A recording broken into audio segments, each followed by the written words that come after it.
গাজা শহরের এক নিস্তব্ধ রাতে আকাশে বোমার গর্জন শোনা যায়। বিস্ফোরণের শব্দে কেঁপে ওঠে শহরের প্রতিটি ইট পাথর।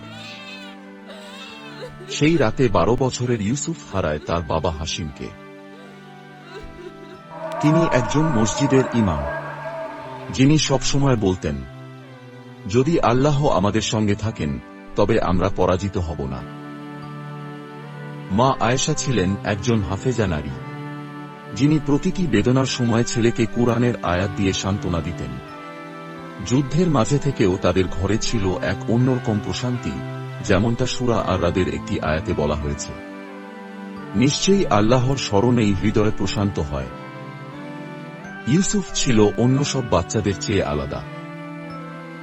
যেখানে অন্যরা ভয় পেত বোমার শব্দে, সে দাঁড়াত মিনারের পাশে, মাইকে ভাঙা গলায় আজান দিত।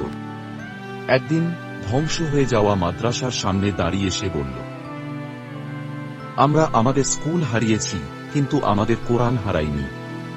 যারা কোরআন ধরে রাখে তারা আল্লাহর রহমতে শক্তি পায়।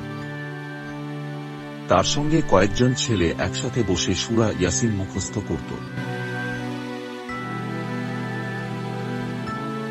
সন্ধ্যাবেলা মা আয়েশা তাদের সবাইকে দুধের বদলে জিকিরের কথা শিখাতেন। সেই ক্ষুধা ছিল আল্লাহর কাছে পৌঁছানোর ক্ষুধা। এক রাতে ইউসুফ ঘুমিয়ে পড়ে ভাঙা জানালার পাশে। স্বপ্নে দেখে সে জান্নাতে দাঁড়িয়ে আছে। এক অপূর্ব বাগানের মাঝখানে তার বাবা দাঁড়িয়ে আছেন। হাশিম বললেন, তুমি যদি ঈমান নিয়ে লড়াই চালিয়ে যাও, আল্লাহ তোমাকে এমন এক সম্মান দিবেন যা এই দুনিয়ার কোনো রাজাও পায় না। সকালে ঘুম ভাঙতেই ইউসুফ বলল, আম্মিজান, আমি শহীদ হতে চাই, কিন্তু তার আগে আমি আরো 100 ছেলেকে কুরআনের হাফেজ বানাতে চাই। যদি মরেও যাই, যেন আমার কর্ম রয়ে যায় গাজার মাটিতে।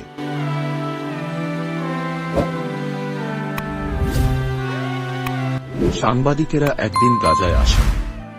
তারা বিস্মিত হয়ে দেখেন একটি ছোট ছেলে ধ্বংস হওয়া মসজিদের সামনে দাঁড়িয়ে বলছে, আমরা গরিব হতে পারি, কিন্তু আমরা ঈমানদার।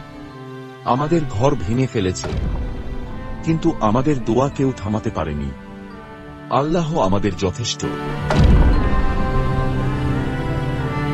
তিনি ছোট বাচ্চাদের নিয়ে একসাথে নামাজ পড়াতেন। প্রতিদিন সূর্য ডোবার আগে তারা বলতো,